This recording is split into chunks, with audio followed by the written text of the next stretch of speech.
இன்றே டவுன்லோட் செய்து உங்கள் ஃபேவரட் ஷோக்களை என்ஜாய் பண்ணுங்க. என்னோட மோதிரமே குப்தா, என்ன தேடிட்டு இருக்கீங்க?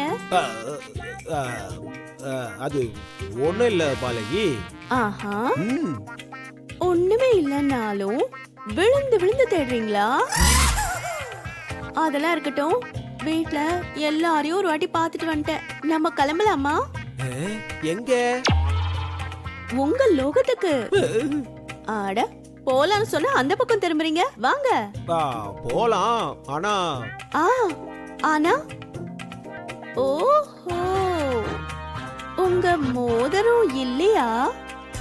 அப்போ என்கிட்ட இருக்குன்னு சொன்னீங்க. அப்படின்னா அதெல்லாம் நாடகமா? என்கிட்ட ரிங் இருந்தா நீங்க அதுகிட்ட போலான்னு ஆசைப்பட்டீங்களா?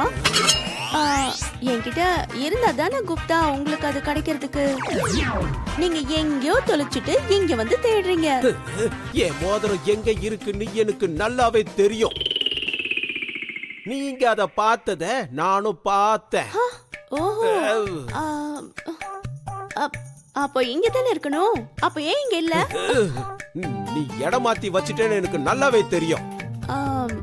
நீங்க நம்பினாலும் நம்பலனாலும் என்கிட்ட உங்க மோதிரம் இல்ல. நீ என்ன ஏமாத்தி என் மோதிரத்தை ஒளிச்சு வைக்கலாமே தவிர உன் குடும்பத்துக்கு வரப்போற ஆபத்தை நீ எப்படி தடுக்க போற சொல்லு.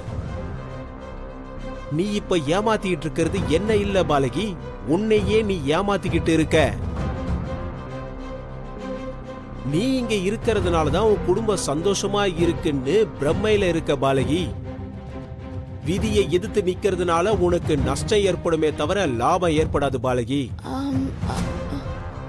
நீங்க என்ன வேணாலும் சொல்லுங்க குப்தா, என் குடும்பத்துக்கு எந்த கஷ்டம் வராம சந்தோஷமா இருக்காங்கன்னும் போதுதான் நான் உங்க கூட அந்த லோகத்துக்கு வருவேன். கஷ்டம் இல்லாத மனுஷங்களோட வாழ்க்கை ஒரு பிரம்ம. நீ இங்க என்ன செஞ்சாலும் முழுமையான சந்தோஷத்துல இருக்க முடியாது. மனிதர்களோட முதல் எதிரி ஆசை. அது இருக்கிற வரைக்கும் மனிதர்களுக்கு முழுமையான சந்தோஷம் கிடைக்காது. மனுஷங்களோட ஆசையும் சாகாது. நீ நினைக்கிற சந்தோஷம் போய், கஷ்டம் மட்டும்தான் உண்மை. உன் அஜாக்கிரதையால உன் குடும்பத்துக்கு கொண்டு வர கஷ்டம் என்னன்னு உனக்கு தெரிஞ்சா நீ இப்படி எல்லாம் பேச மாட்ட பாலகி.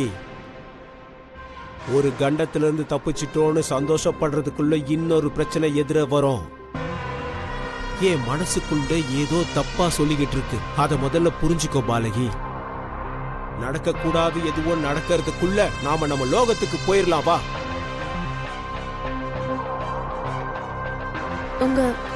உங்க பேச்ச கேட்கும்போது பயமா இருந்தாலும் நான் என் குடும்பம் இன்னும் பிரச்சனையில இருக்குன்னு தெரிஞ்சும் உங்க கூட வர முடியாது. இங்க பாருங்க, நீங்க இதெல்லாம் என்ன பயமுறுத்துறதுக்காக சொல்லிருக்கலாம்ல. அதுக்குதான் எனக்கு என்ன தோணுதோ அதை செய்யலான்னு முடிவு பண்ணிட்டேன். அவ்வளவுதான். மகளே, மகளே, நான் சொல்றதை கேளு மகளே.